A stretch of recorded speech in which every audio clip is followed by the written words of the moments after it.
حضرت ابو ہریرہ رضی اللہ تعالیٰ عنہ سے روایت ہے، انہوں نے فرمایا، میں نے رسول اللہ صلی اللہ علیہ وآلہ وسلم سے سنا، آپ صلی اللہ علیہ وآلہ وسلم فرماتے تھے، اللہ عز و جل فرماتا ہے، میں نے نماز کو اپنے اور اپنے بندے کے درمیان آدھا آدھا تقسیم کر لیا، وہ آدھی میرے لیے ہے اور آدھی میرے بندے کے لیے ہے، اور میرے بندے کو وہ ملے گا جو وہ مانگتا ہے۔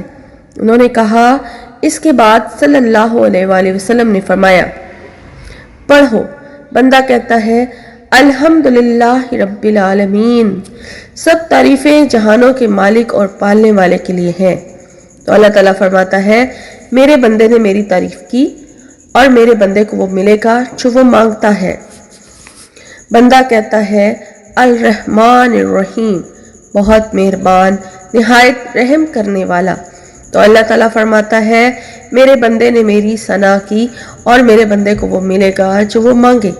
بندہ کہتا ہے، مالک یوم الدین، جزا کے دن کا مالک ہے۔ اللہ تعالیٰ فرماتا ہے، میرے بندے نے میری عظمت بیان کی، یہ سب تعریف میرے لیے ہے اور یہ آیت میرے درمیان اور میرے بندے کے درمیان نصف نصف ہے۔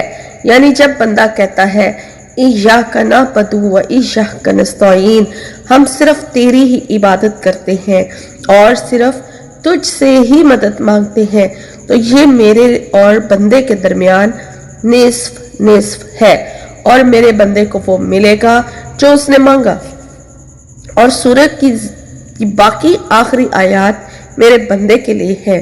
پھر بندہ کہتا ہے، ہمیں سیدھا راستہ دکھا، ان لوگوں کا راستہ جن پر تو نے انعام کیا، جن پر تیرا غضب نہیں ہوا، نہ وہ گمراہ ہوئے۔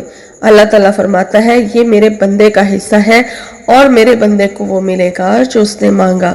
سبحان اللہ۔